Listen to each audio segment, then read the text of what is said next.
भजतोऽपि भारती विभूतिरस्ति जगतोपरि।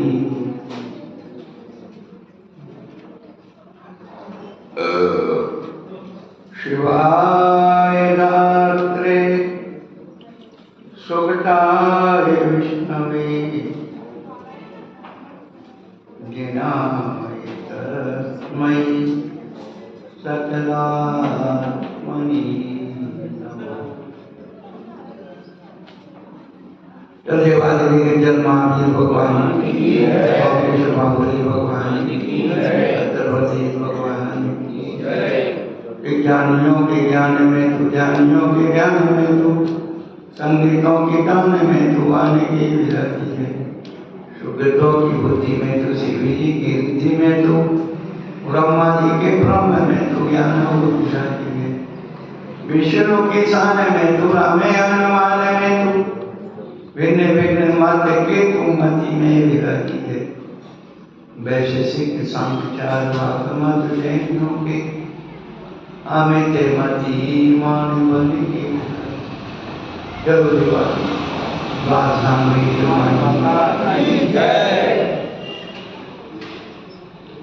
कुंभनाचार्य भगवान की जय। विशेष के ब्रह्मचार्य चक्रवर्ती सांसद भट्टाधीशाचार्य श्रमण गौड़ा सीताराम सागर हम शिखर ज्ञान समणी आचार्य सरस्वती महाराज की जय। कमलाओं करोड़ों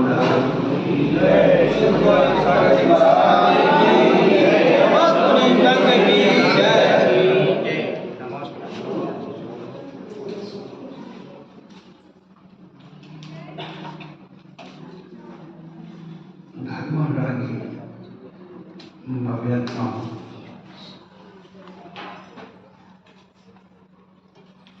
पिछले दिनों से हम लोग भगवान बनने की कला, तीन रूप में पूज्य होने की कला, विज्ञान, के बारे में सुन रहे। मनुष्य प्रकृति का स्वभाव है, कोई वस्तु अच्छी दिखती हो उसे प्राप्त करने का भाव हो जाता है।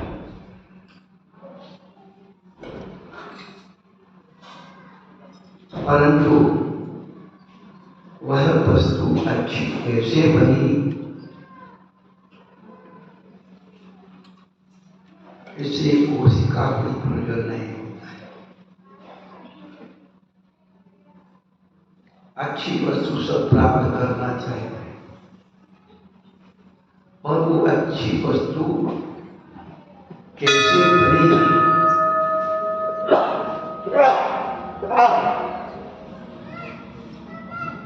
उसका फार्मूला, उसका कम्युनिकेशन कोई नहीं चाहिए।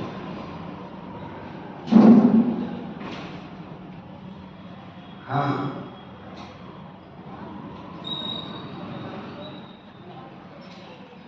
ऐसा कर सकता है प्रतिस्पर्धा के लिए अन्य उपाय कर सकता है, लेकिन जो उसका रियल फार्मूला है,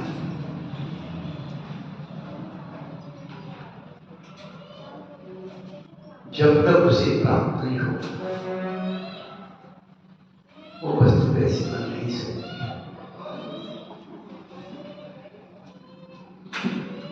सब जानते हैं कि इसमें ये चीज डाली होगी, ये चीज डाली होगी, इसकी अच्छी डाली भी है, उसकी मात्रा, उसका अनुपात,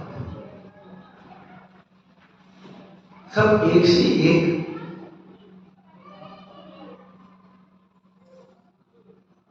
समस्याओं से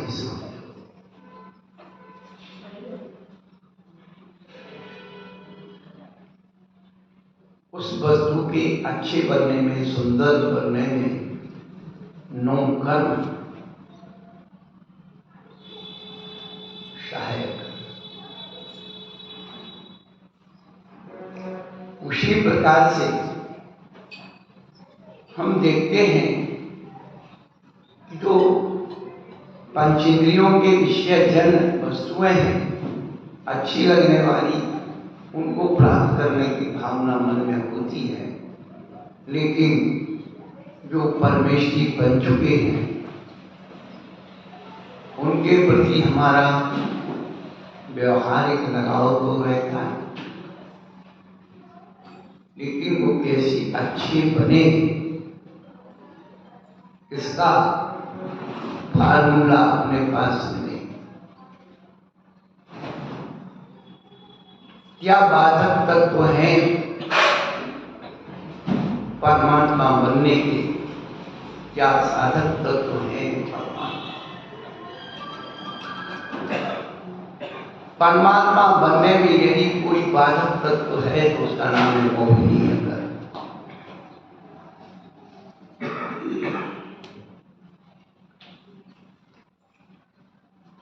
मोहिनी कर्म हमें अच्छा नहीं बनने देता। और मोहिनी कर्म क्यों होता है? क्योंकि जो अच्छे बन चुके हैं उनमें भी हम दोष ढूंढने की कोशिश करते हैं या दोषारोपण करने की कोशिश करते हैं। इसलिए जिसके परिणामों की विशुद्धि दोष रहित हो गई उसका नाम है दर्शन विशुद्धि। दोष रहित कैसे हो?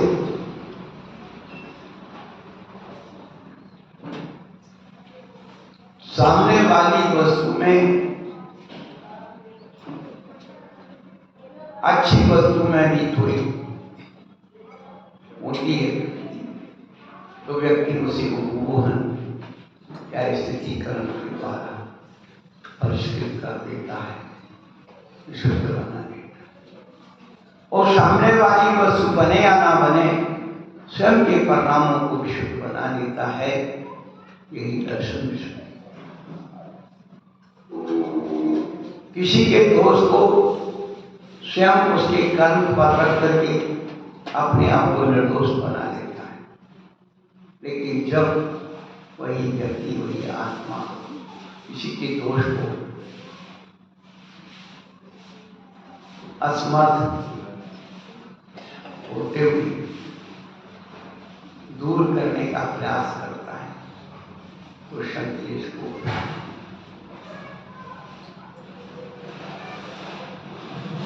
कहने का तात्पर्य यही कि दर्शन शुद्धि, विचारों की शुद्धि। विचार अपने और विशुद्धि को हमें वासना तक ले जाना है। विनय संपन्नता का वाहन है, शील व्रत अनाचार का ड्राइवर है, अवीक्षण ज्ञानों के कमांडो है और संवेग की गति, शक्ति का त्याग, शक्ति का तप। एक निर्वाह यात्रा चल रही थी, अचानक आक्रमण हो गया तो पहले से ही कहा जाता है वो अपनी विशुद्धि को मध्य में देना कि तन जाता डूब जाए। उसी व्यवस्था का नाम है साधु संग।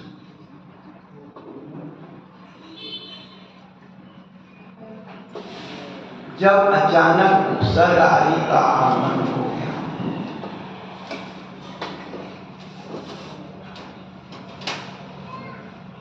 तब विशिष्ट बात यह होती है, कुछ तो दर्शन विशुद्धि को सुरक्षित लेकर के आगे बढ़े,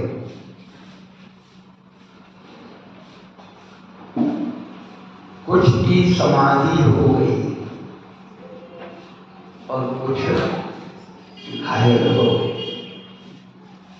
कोई भी घटना घटती है, कुछ सुरक्षित हो जाते हैं, कुछ मर जाते हैं, कुछ घायल हो जाते हैं। तो पहले मरे हुए को संभाला जाता है या घायल को संभाला? घायल को संभाला। इसलिए साधु समाधि भावना की बात वही अव्यक्त भावना। कल साधु समाधि की विधि बताई थी कि छपक किस प्रकार से अपने आप को समर्पित करता है और किस प्रकार से अन्य साधुजन 4-4 के ग्रुप में 12 स्थानों पर उसकी साधना कराते हैं।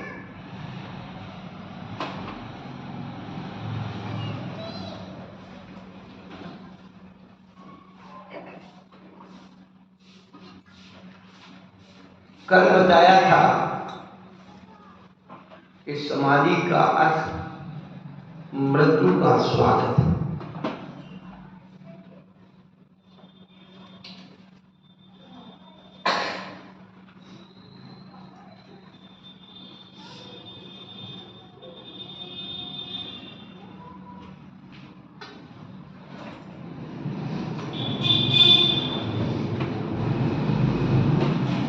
मृत्यु सुनिश्चित है,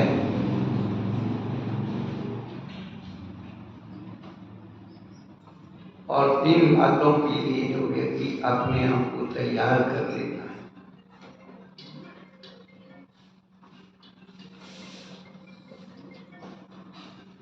वही व्यक्ति अपने जीवन में सफल हो पाता है। मृत्यु का डर नहीं होना, देश निकाले का भय नहीं होना और अपवाद अवरवाद की चिंता नहीं करना। अच्छे मार्ग के आलोचक बहुत होते हैं,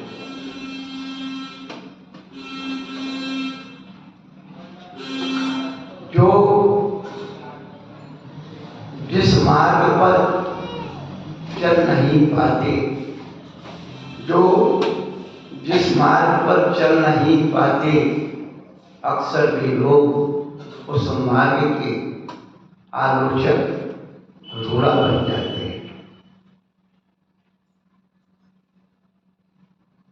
कि हम नहीं कर पा रहे, ये कैसे कर लेगा, ये कर लेगा तो मेरा नाम डूब जाएगा।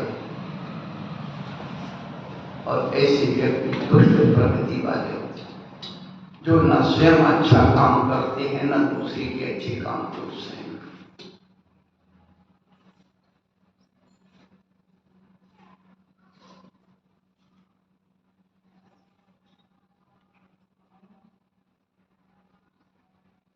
अपवाद के लिए, अवलवाद के लिए भी तैयार रहना चाहिए, क्योंकि ऐसे बहुत लोग होते हैं जो अच्छाई की बुराई करते हैं। प्रकृति का नियम, बुराई की बुराई तो सब करते हैं, लेकिन अच्छे का साथ बहुत कम लोग। परंतु हम लोग अच्छों के साथ बुरा बन जाना श्रेष्ठ है, लेकिन गलत के साथ अच्छा बनना अच्छा नहीं। कोई बुरा कहो या लक्ष्मी, कोई बुरा कहो या अच्छा, लक्ष्मी आवे या जावे और लाखों वर्षों तक की मृत्यु आती है, अथवा कोई कैसा भी भय याद आदर्श देने आवे, कोई न्याय मार्ग कभी न बदले। इतनी दृढ़ता आत्म परिणाम को निष्कर्षाय भाव से कसाय भाव से होने वाली दृढ़ता अहंकार अधिकार को जन्म के ढीठ पने को उत्पन्न करती है।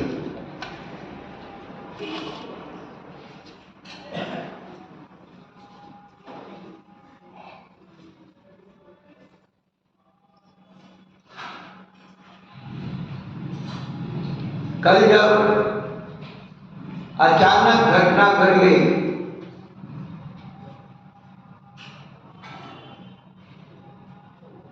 एक्सीडेंट हो गया,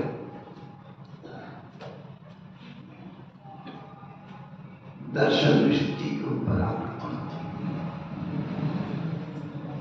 तो कुछ तो क्या हुए, दर्शन सिद्धि को लेकर के सुरक्षित पहुंच गए, वो अरहंत तीर्थंकर बना। कुछ साधु समानित्वता को प्राप्त हो गए, लेकिन जो घायल थे उनको संभालने की वही आवृत्त भावना आई।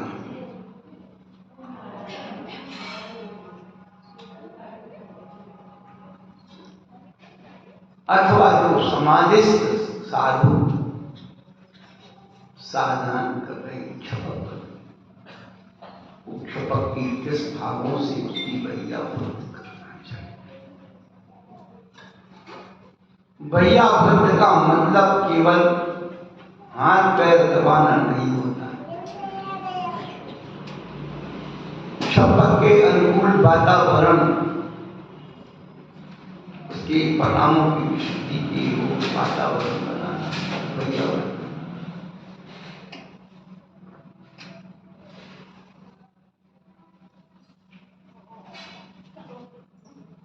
इसलिए आचार्य भगवान ने वैया व्रत बड़ा व्यापक शब्द दिया। दान पूजा की विधि को वैया व्रत के अंदर किया।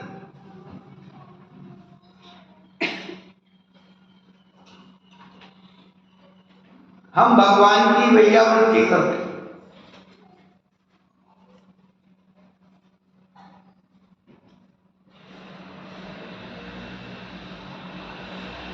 गुरुओं की वैया व्रत,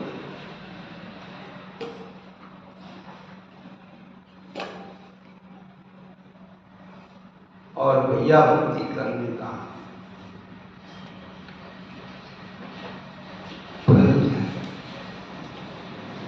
कहा निश्चित भैया व्रत करे, सो निश्चय भव वीर।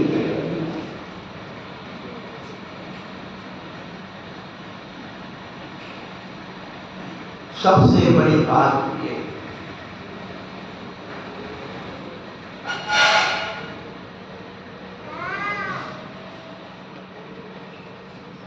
भैया व्रत करने वाले के 4 गुण हों। पहले निर्भीक निष्ठा, रानी नहीं होना, अरे घूम रहा है, मन लग गया, फलाना हो गया, पिछला। पहला गुण निर्भीक निष्ठा, दूसरा भगवान स्थिति कर, और चौथा वात्सल्य। ये 4 गुण जहां एक साथ मिलेंगे उसी का नाम भैया वृत्ति होगा।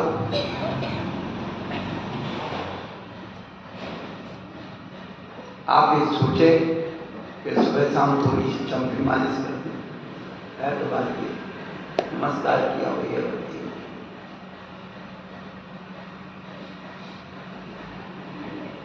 उसके परिणामों की भैया वृत्ति होती शरीर की नहीं। इसलिए भैया वृत्ति को अंतर में तप में दिया, प्राचीन में भैया वृत्ति स्वाध्याय शरीर।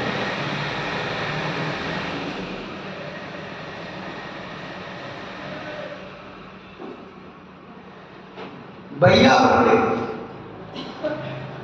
शब्द जो है भी आवृत्य,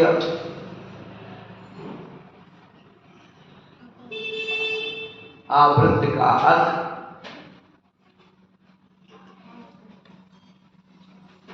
सुरक्षित करना। शपथ के परिणामों को चारों तरफ से सुरक्षित कर देने की विधि का नाम भैया व्रत है। द्रव्य क्षेत्र काल और भाव, उसकी वह समाधि भावना जिंदा रहे, उसके परिणामों को गिरना नहीं। शपथ के अंदर ये भाव ना आ जाए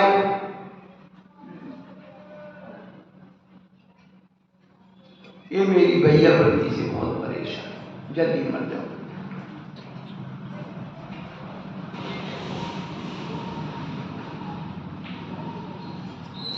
इसीलिए सच्ची भैया वृत्ति बहुत कठिन है।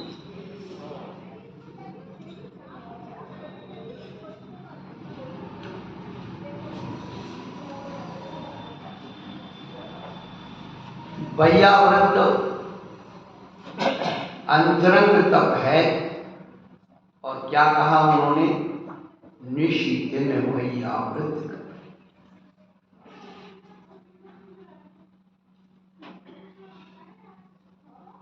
ना रात में भी करना और दिन में भी करना, ये नहीं कि दिन में थोड़ा सा हो गया और रात में।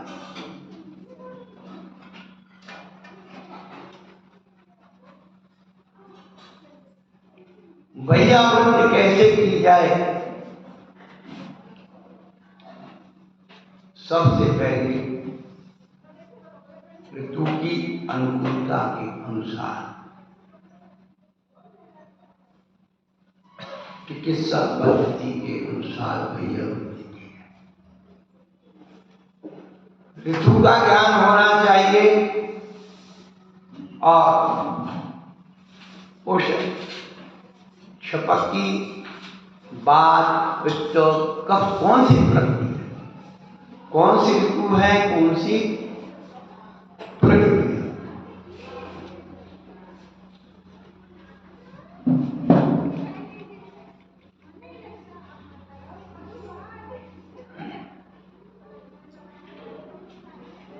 बहिरंग चिकित्सा, बहिरंग भैया वृत्ति और अंतरंग भैया।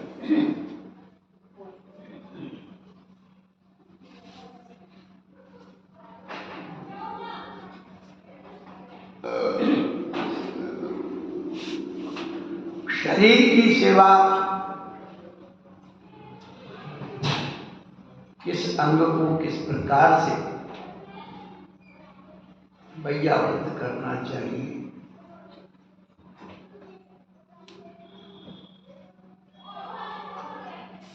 एक बार संत श्रोमणी आचार्य से लोग भैया वृत्ति करने आते हैं, ठीक ठाक करने आते, ठूक ठाक के चले गए।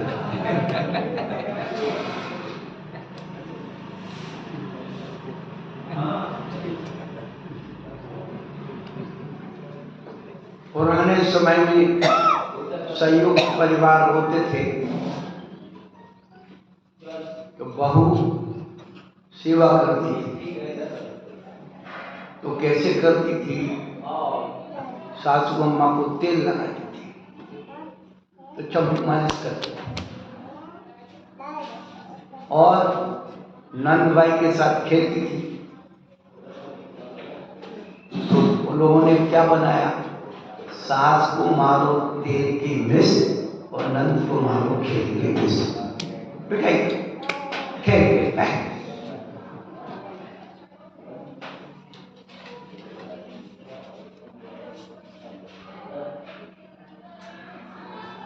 भैया व्रत का जो बहुत भाव होता है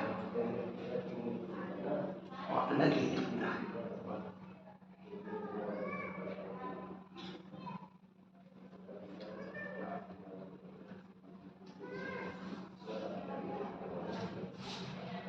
लोग आ गए, महाराज भैया व्रत करना है, पैर पकड़ लिया और वहीं पैर रगड़ा रोम टूट गए, गर्मी उत्पन्न हो।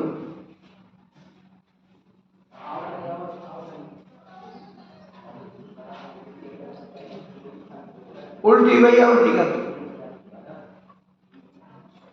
ऊपर की तरफ रख, किया तो है नहीं, सब छूट गया, सब खत्म हो गया।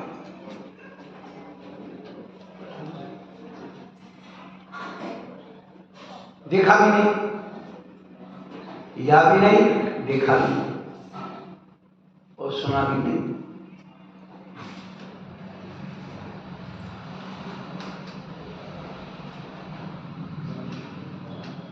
बच्चे लोग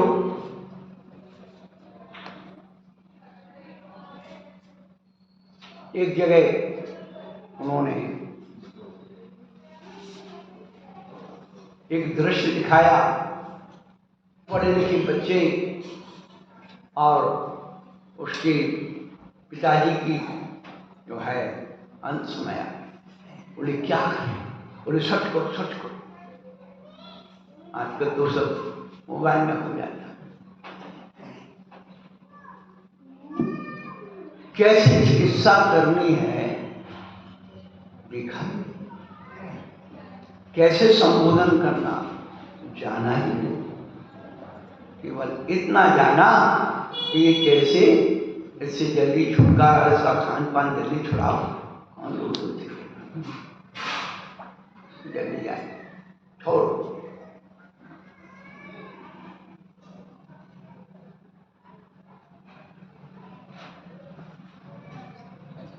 पहले हाथ पैर अवयव शरीर के अंगों पांग को कैसे किस एंगल से वैयावृत्ति करना चाहिए,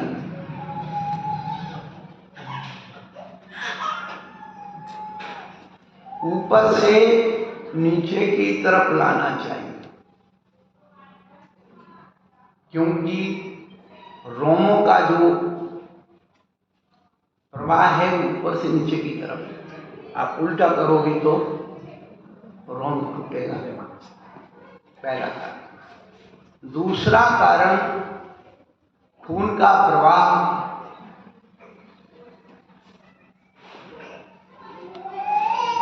ऊपर लाना है तो नीचे की तरफ आपको,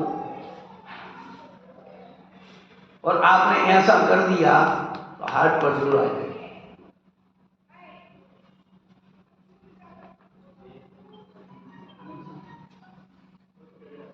वैयावृत्ति की सामग्री कैसी हो? निर्दोष, प्राशुक,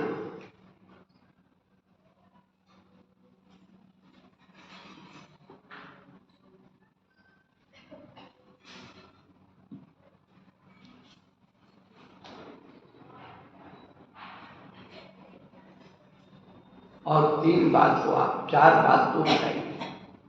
निर्विचिकित्सा भुवन, वो तभी हो सकते जब उसके प्रति वात्सल्य हो,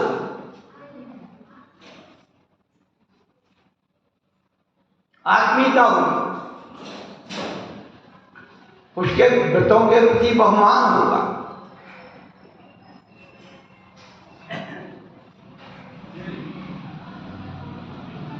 और उसकी एक ही दृष्टि कि मेरे जीवन में भी यदि कभी ऐसी स्थिति बन गई तो मेरा क्या होगा।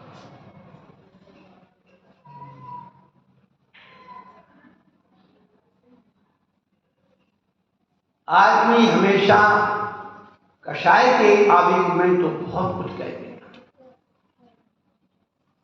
जब सामने वह परिस्थिति पैदा होती है तब पता चलता है कि ये क्या हो रहा है।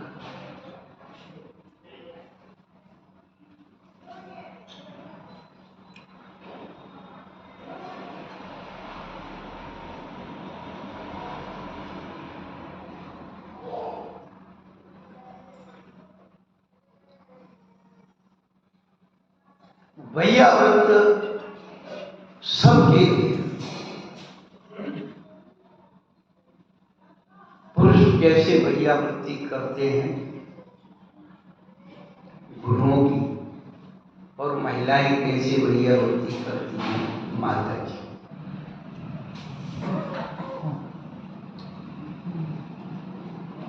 पुरुष कैसे वैयावृत्ति करते हैं माता जियों की, और महिलाएं कैसे वैयावृत्ति करती हैं महाराज।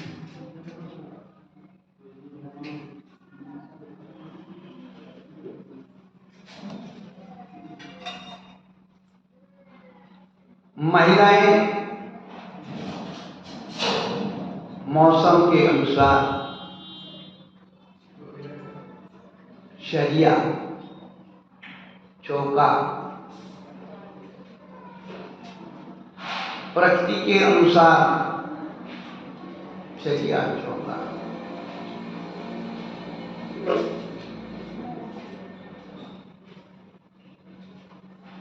शरिया कराते समय मातृ हृदय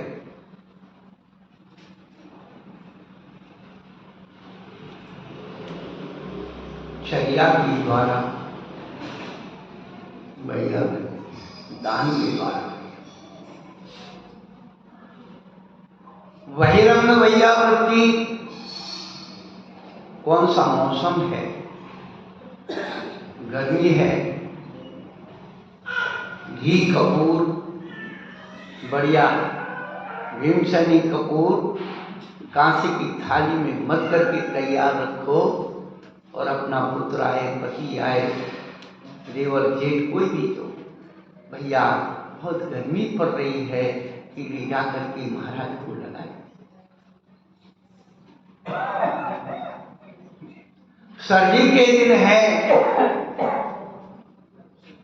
जो भी उनके प्रकृति के अनुकूल औषधि है, उकाली है, काढ़ा है, या गरम तेल है, तैयार करके दूसरों को प्रेरणा करें। बरसात के दिनों में मौसम गर्म और सर्द दोनों ही मिक्सचर हो जाए, दिन भर में पानी गिरे तो ठंडी हो जाए, धूप निकले तो गर्मी हो जाए। अधिकतम बरसात के दिनों में विसंगति आ जाती है, तो उस बात का ध्यान रखना।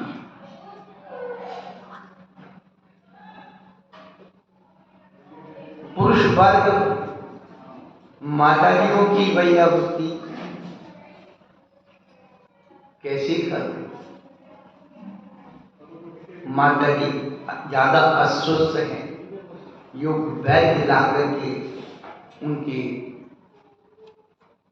औषधि का उपचार, उनकी चर्या के अनुकूल निहार की व्यवस्था, उनकी चर्या के अनुकूल विहार की व्यवस्था और उपकरण आदि के द्वारा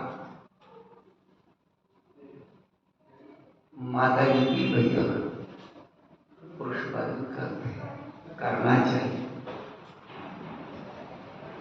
जैसे स्त्रियों को बताया कि मौसम के अनुसार तेल, ऐसे ही मौसम के अनुसार माता जी की भी कई प्रवृत्तियां रहती हैं।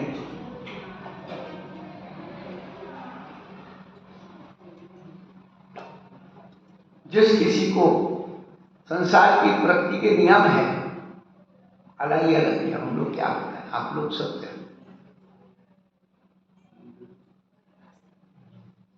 अधिकतर महिलाएं जो हैं महाराजों की श्रद्धालु हो जाए, और अधिकतम पुरुष माताजियों की श्रद्धालु। हमारी माता गुरु माँ,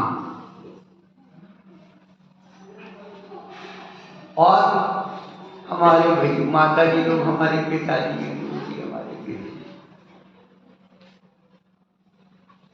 पुरुष वर्ग माता जी को माँ बना देते हैं, माँ का रूप देते, और स्त्री वर्ग गुरु को पिता का रूप देते हैं।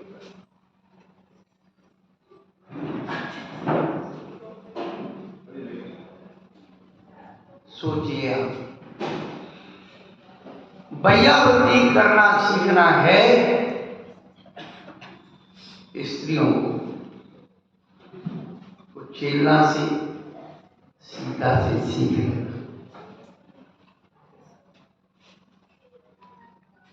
वैयावृत्ति करना सीखना है पुरुषों तो उद्यान राजा से सीख लेना।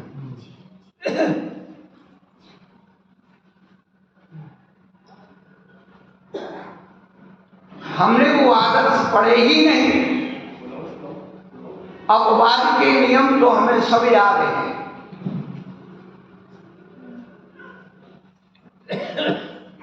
दोष लग रहा है, ये नियम सब याद है। निर्दोषता का भी अनुभव करो।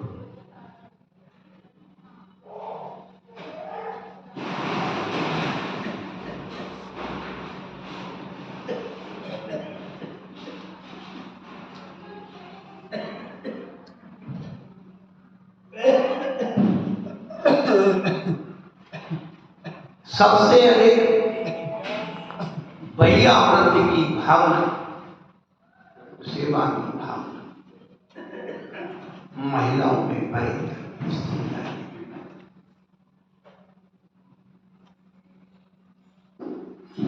अब वो कालदोष के प्रभाव से सब खत्म हो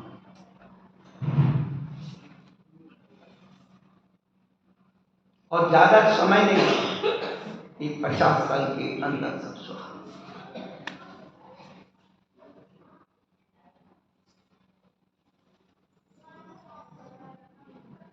पहले माता बहनें बचपन में ही उनके छोटे भाई बहन होते थे, चाचा छठे, छोटी बहनों पर भाइयों पर जवाबदारी होती थी, एक दूसरे से प्रेम होता था। पास माँ काम करती थी और भाई बहन एक दूसरे को संभाल।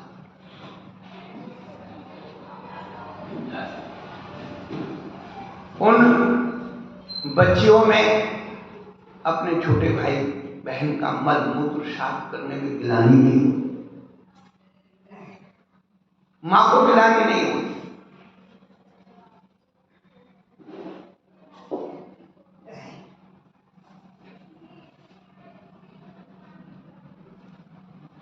जब उपकरणों का आविष्कार नहीं हुआ, गर्भ धारण करने के बाद मां कितना चिंताशील हो जाती थी। छोटे छोटे बच्चों के वस्त्र बनाना, सर्दी में पैदा हो गया और सर्दी के अनुकूल छोटी छोटी स्वेटर, छोटे छोटे सब,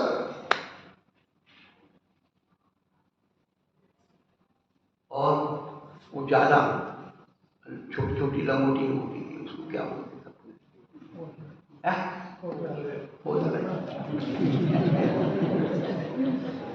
इतने सारे बना के रखती थी पुराने कपड़ों।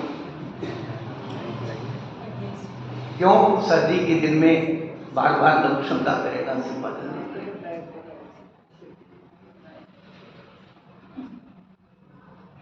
दिन भर इकट्ठा करती रहती, रात में जब सब सो जाते सोकर धो करके सुखाती थी, भैया को सोए देते। क्या आत्मीयता थी वो खुशबू थी। इसीलिए उन बच्चों में माँ बाप के प्रति वो ममत्व रहता, सेवा का। आज क्या है? पहना दिया नगीला नगीला, दिन भर उसी मानपूत्र में सड़ रहा, अंदाज नहीं क्या होगा। बार बार यही तो सोचते हैं। जब आपने अपने बच्चों के मलमूत्र का निस्तारण नहीं किया, आपका पति बीमार हो गया तो आपने अपने पति की सेवा नहीं की, तो सास ससुर की अंत समय में कौन क्या कर देगा? आप करोड़ रुपया देकर के नौकर चाकर रख सकते। यही हो रहा है बड़े बड़े घरों में, यही हो रहा है। कोई कमी नहीं है, बढ़िया सुरक्षा, संपन्नता, खुशबू सब मिल जाए। और वृद्ध लोगों के पास बैठने वाला नहीं, कमरे में बदबू आती है, उनको भोजन कराने वाला कोई नहीं, नौकर चाकर भोजन करा। आश्चर्य होता है। जिस माँ ने अपने हाथ से बेटा क्या खाएगा वो बनाओ, सब कुछ किया। आज उस माँ की ये दशा है। कार्यमय क्षण, क्या हम वैया वृद्धि करेंगे?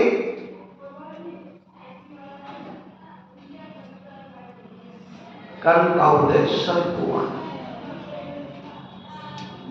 कर्म के उदय का सामना सबको करना।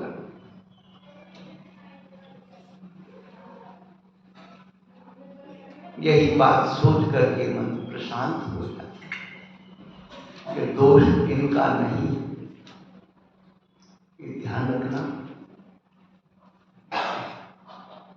पुण्यशाली पुरुष पुण्यवान की सेवा शक्तिशाली करते हैं। अभी हरिवंश पुराण की थोड़ा सा समय नहीं आता। पांडव लोग जब लाक्षावन से निकल गए, वेश बदल गए, क्या सुंदर वर्णन किया। पुण्य के प्रभाव से उन्हें अच्छे अच्छे आसन, वसन, भोजन सब कुछ मिला। पिछले दिनों हम आपसे यही बात करें, राम लक्ष्मण सीता वनवास में गए, कितने जोड़ी कपड़े ले गए, कितने दिन का खाना ले गए, पुण्य साथ में चल।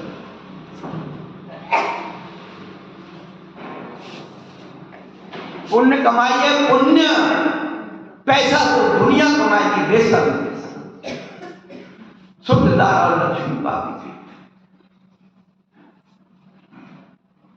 पुण्य पल्ले में नहीं है तो ये तुम्हारा जितना भी जो चीजें है ना, भी तुम्हारे संकलेश का नौकर बने।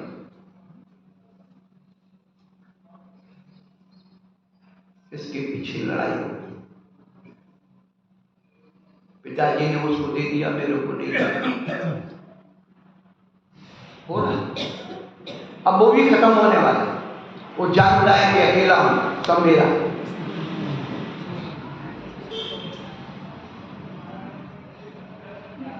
और कठिन कैसे कैसी घटनाएं इस सृष्टि में घट रही है।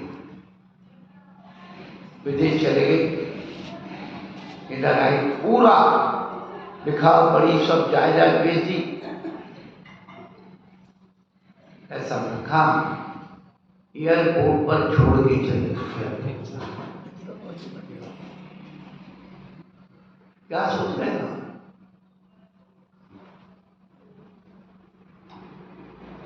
ये भी मानते कि सामने वाले जीव का पाप कर्म होता है।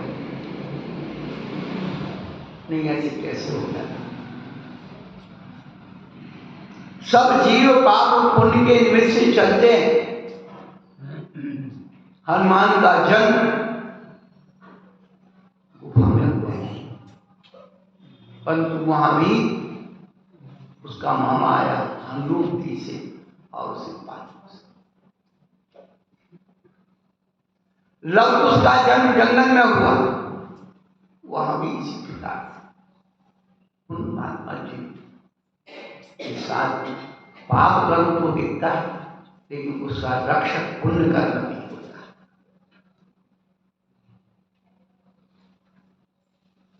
जो अकेले पाप कर्म को सहारे लेते हैं, मेरे पाप कर्म को,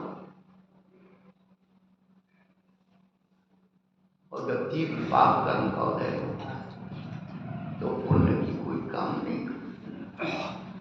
ये पुण्य और पाप तो तभी काम करेंगे जब तीव्र पुण्य कर्म का उदय हो, तो कोई पाप कर्म प्रभावकारी नहीं।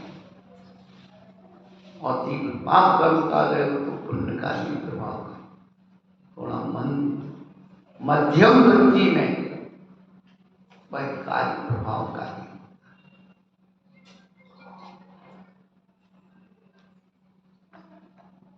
पाप कर्म हृदय में अच्छी बात भी बुरी लगती है,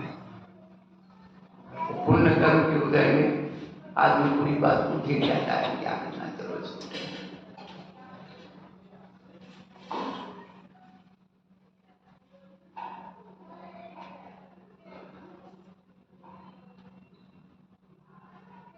कहने का अभिप्राय कि भविष्य के लिए अपने आप को तैयार।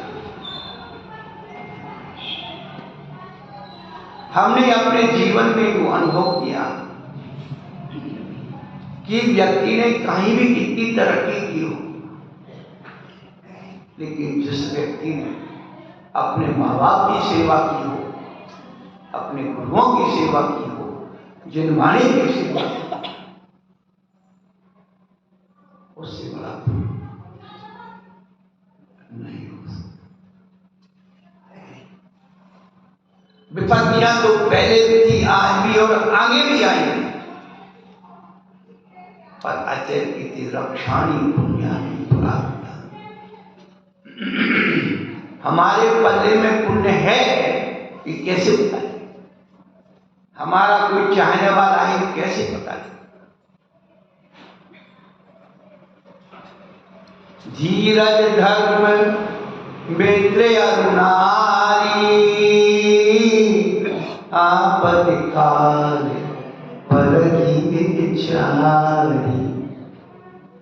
धैर्य, धर्म, मित्र और नारी, इन चार की परीक्षा आपातकाल। वैसे तो लंबी लंबी बातें हम ऐसे धैर्यवान है, ऐसा आ जाएगा तो ऐसा कर देंगे, ऐसा कर देंगे।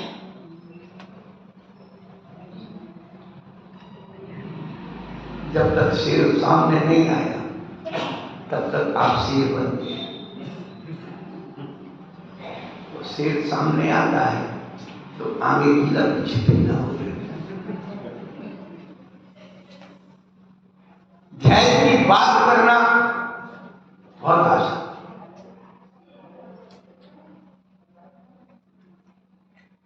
लोग इंतजार तो करते हैं लेकिन धैर्य नहीं रखते। प्रेमी प्रेम का पार कर रहे थे, उस प्रेमिका ने दूसरी शादी कर दी। प्रेमी आया, बोले मैंने तुम्हारा बहुत इंतजार किया, लेकिन इंतजार तो किया लेकिन धैर्य नहीं रखा।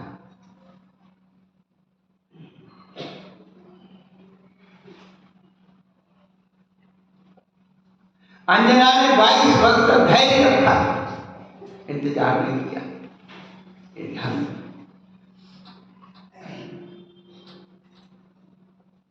इंतजार करना बहुत अलग बात है, धीरज धर्म। हमने अपने जीवन में धर्म या पुण्य किया,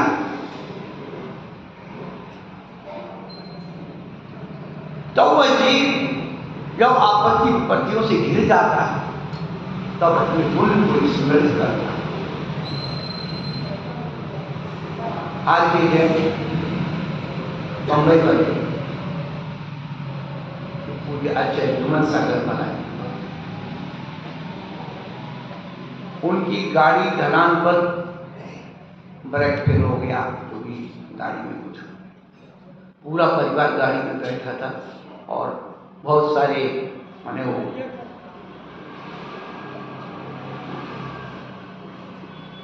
ड्राइवर ने कहा ढलान पर गाड़ी थी, पहाड़ी स्मरण किया, गुरुदेव का स्मरण किया। गुरुदेव,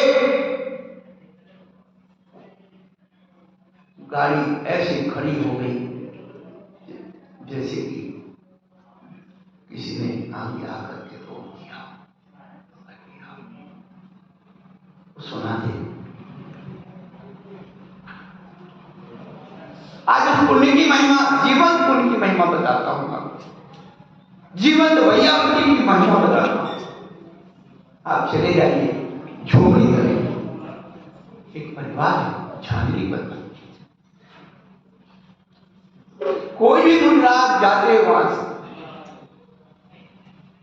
गुजरात की शिखर से अपने गांव से लेकर शिखर तक की व्यवस्था, गाड़ी देंगे, नौकर देंगे, क्या करते हैं, कोई महाराज के साथ रहने वाले, कोई सामान की कमी भर देंगे और स्वयं को जैसा उनको यथाशक्ति होगी वो बिहार पैदल चलकर जी करवाई।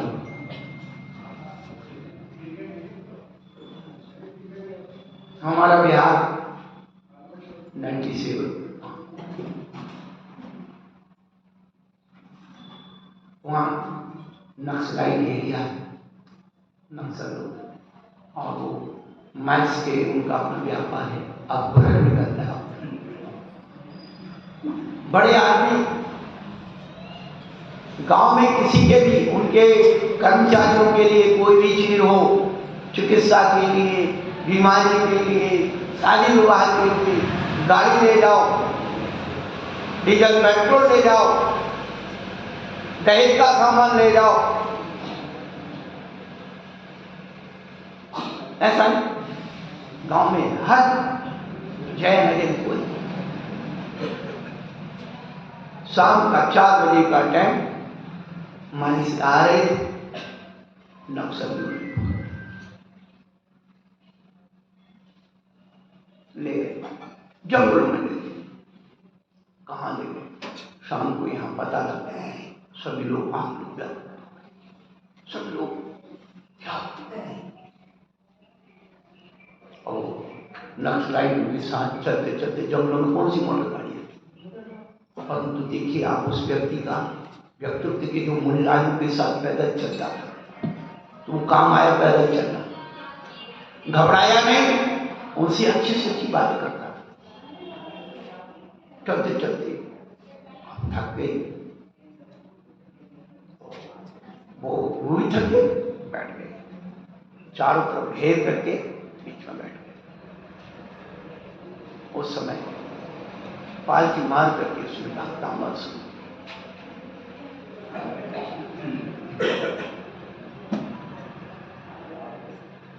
जब 2-3 घंटे विश्रांति हो गई, उन्होंने कहा भोर के 4-5 बजे का समय होगा, जंगल में चलने की आवाज से, पत्तों की खड़खड़ाहट से आवाज आ रही थी।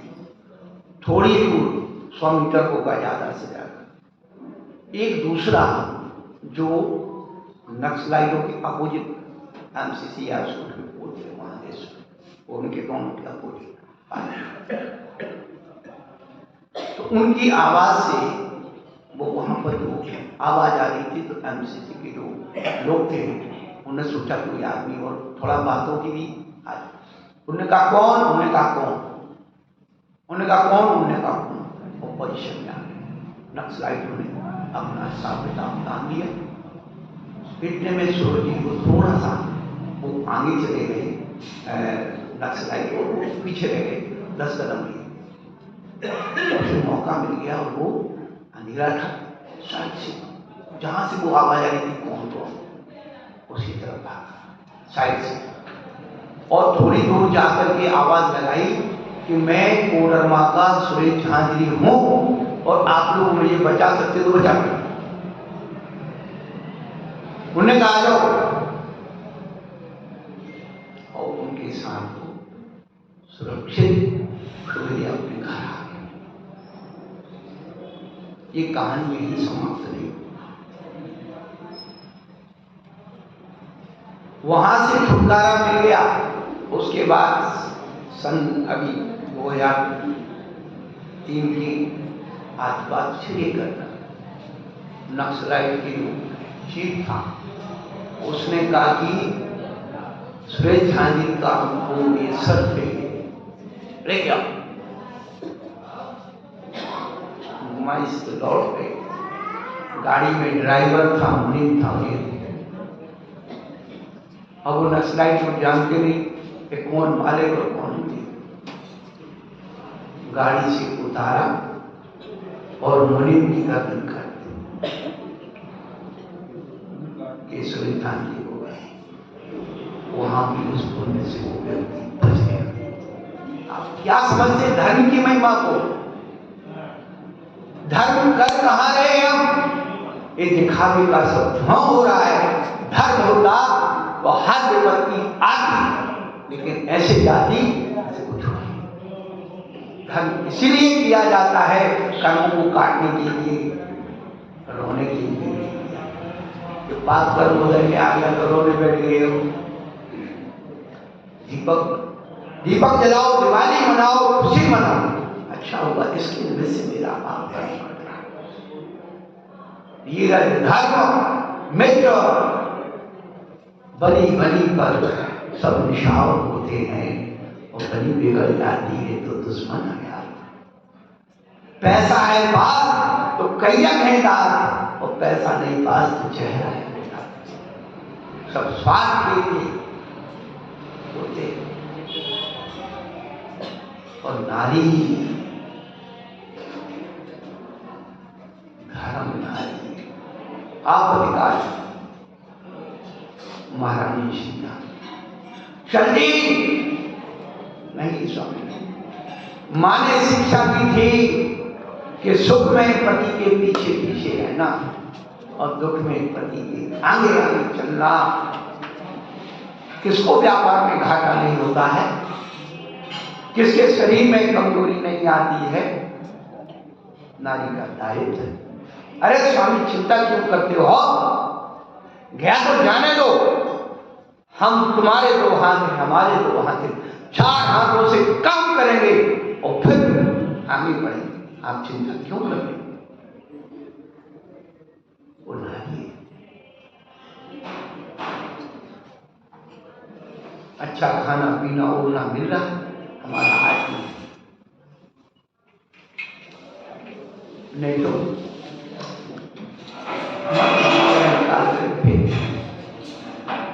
ये तलाक क्यों हो रहे? इनका कारण क्या है? ये संसार का ही भोग, ये सुख, धन की भावना ही नहीं। ये सारे जो आपने भोगों में सब एक हो गए। भोगों के लिए सब बार बार में दौड़ा। भगवान के लिए तुमने इतना बाण किया, भगवान दिखी देगा।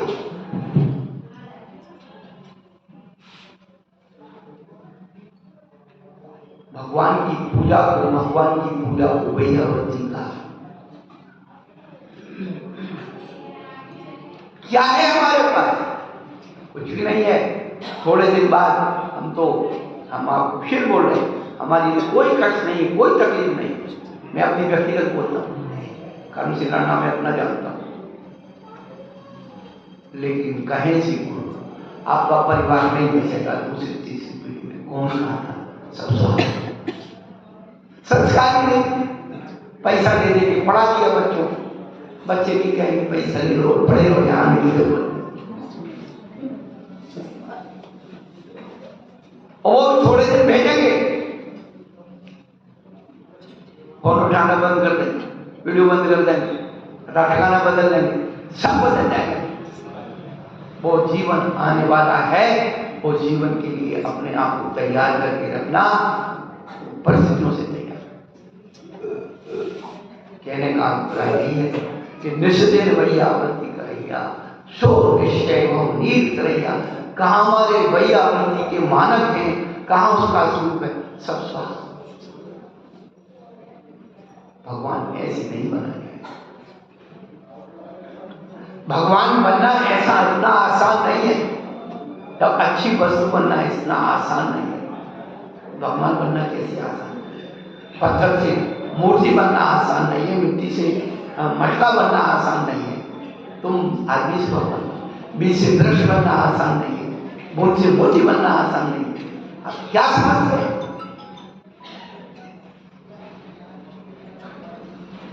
कि बार बार दौड़ते हो रस गोरे जाने, एक बार में से कि तू चंद्र मुठ दीजिए। और सुभ्रता के फूल खिलते हैं जिन डालियों से, उनके ही मालियों को गालियां न दीजिए। कि अपनों की बात से हमें समेटती है छन, एक बार आके उस छाए में बसी लिए और चाहते हो सुख अति भूले जा सके तो अपनी विकृतियों को स्वीकार कीजिए। वैयावती करना इतना आसान नहीं है। आप दुनिया की हर चीज कर सकते हो, लेकिन वैयावती ऐसी चीज है उसके अंदर बहुत कुछ समाई है। समय लेने पर फिर चर्चा करेंगे।